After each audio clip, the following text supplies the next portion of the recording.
Welcome to a summary of land and resource policies.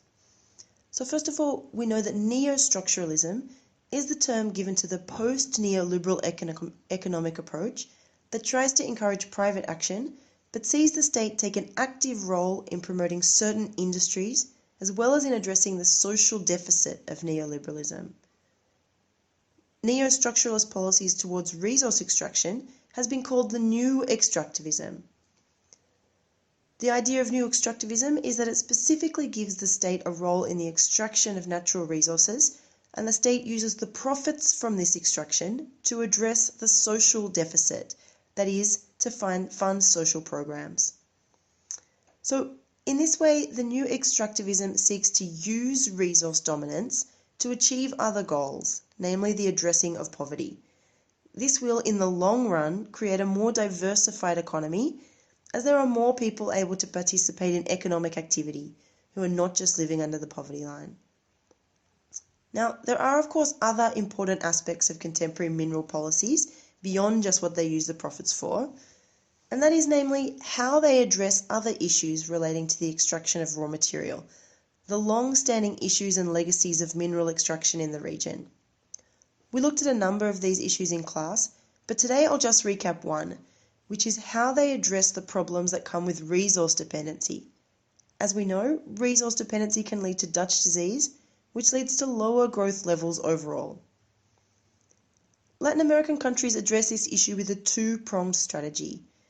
Firstly, as I mentioned before, the new extractivist model of spending the profits from resource extraction on social programs grows the economy in other areas. So you're indirectly diversifying the economy by investing in the social sector. In addition to this, the neo-structuralists in ECLAC and elsewhere believe that the industrialization of the resource sector will avoid this problem. It does so by creating forward and backward linkages with associated industries. Backward linkages include linkages with research and development, so things like the higher education industry, as well as machinery production and engineering, all of the things that are needed to go into the resource extraction and manufacture. Forward linkages are things like linkages with distribution networks and points of sale. So, while the industrialization of natural resources still means that commodities are the basis of your economy, these linkages can theoretically provide the basis for other economic activities if the price of resources drops. So the educational investments made to promote research and development can be used for research and development related to other industries. And likewise with forward linkages. The distribution networks provide a blueprint and a business culture that can be a training ground for other industries to develop if needed.